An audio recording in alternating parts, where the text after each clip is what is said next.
Здравейте! В този урок накратко ще обясним какво са вирусите. Сигурно всеки от вас е чувал за компютърни вируси. За да си обясним какво е вирус, нека си припомним какво е софтуер и какво е хардуер.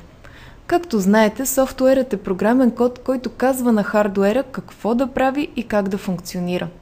Всички програми или софтуери са написани с някаква цел и извършват определена дейност. Word и Excel са програми, които ни позволяват да пишем текст и да попълваме таблици. Програмите за видео и аудио възпроизвеждане ни позволяват да гледаме филми или да слушаме музика. Програми като Photoshop ни позволяват да рисуваме и обработваме картинки и снимки.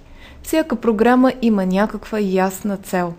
Вирусите също са програми, но в повечето случаи целта им е злонамерена. Някои изтриват важни файлове на файловата ни система. Други крадат паролите ни за достъп до сайтове, които посещаваме. Също така, за разлика от програмите, които сами инсталираме на компютъра си и които знаем каква функция изпълняват, вирусите присъстват скрито, без знанието и съгласието ни.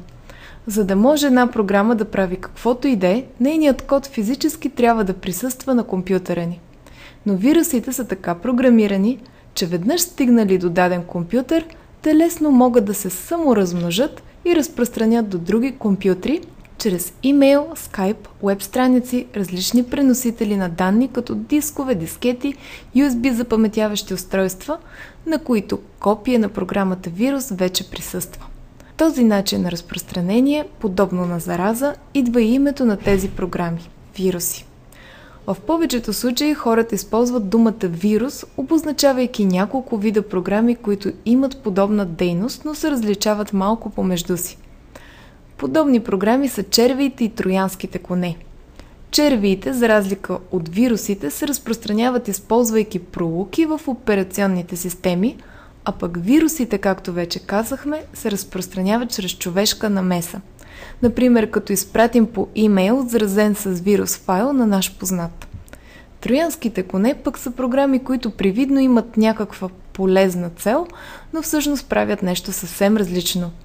Името им, както може да се досетите, идва от мита за дървения кон, чрез който гърците печелят Троянската война, като се скриват в него и превземат Троя. В следващия урок ще обясним как да се предпазите или поне как да намалите шансът да се заразите с вируси.